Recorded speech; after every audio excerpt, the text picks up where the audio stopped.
overwhelmed today? Let's take a deep breath and listen to how God created rest in Genesis 2.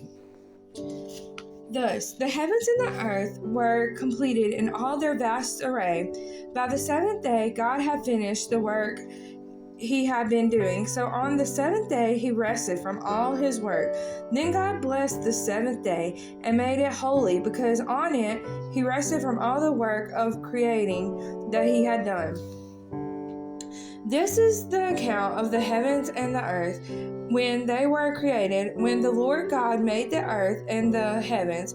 Now no shrub had yet appeared on the earth, and no plant had yet sprung up, for the Lord God had not sent rain on the earth, and there was no one to work the ground. But streams came up from the earth and watered the whole surface of the ground.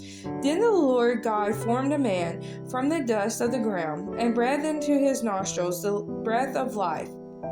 And the man became a living being. Now the Lord God had planted a garden in the east in Eden, and there he put the man he had formed. The Lord God made all kinds of trees grow out of the ground, trees that were pleasing to the eye and good for food.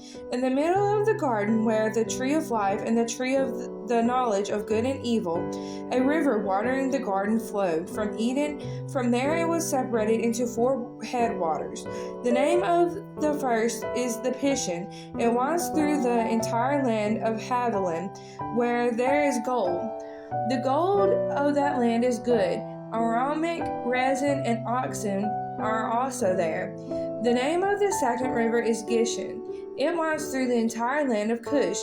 The names of the third river is Tigris. It runs along the east side of Asher. And the fourth river is the Euphrates. The Lord God took the man and put him in the Garden of Eden to work in it, to take care of it.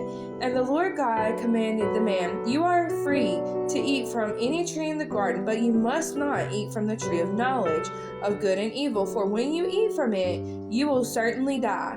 The Lord God said, "It is not good for the man to be alone. I will make a helper suitable for him."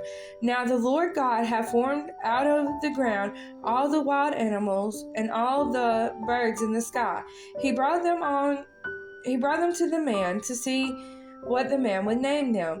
And whatever the man called each living creature, that was its name. So the man gave names to all the livestock, the birds in the sky, and all the wild animals. But for Adam no suitable helper was found. So the Lord God caused the man to fall into a deep sleep, and while he was sleeping, he took one of the man's ribs and then closed up the place with flesh.